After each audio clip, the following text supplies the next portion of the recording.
রাষ্ট্রে এগুলো কি শুরু হয়েছে? একটা ট্রেন্ড চালু করেছে, বাজে একটা ট্রেন্ড, যে জোর করে পদত্যাগ করানো। এটা ইউনিভার্সিটি ভিসিদের ক্ষেত্রে ১ম এ ছিল।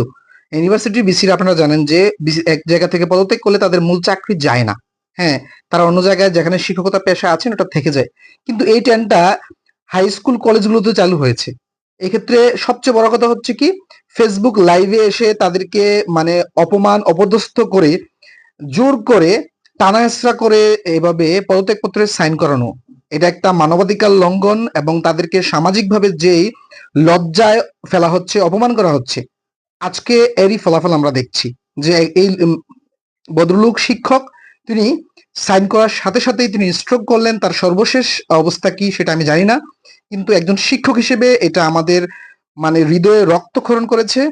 এটা কোনো সভ্য রাষ্ট্রের কাজ না। আমরা যদি বলে থাকি যে আমরা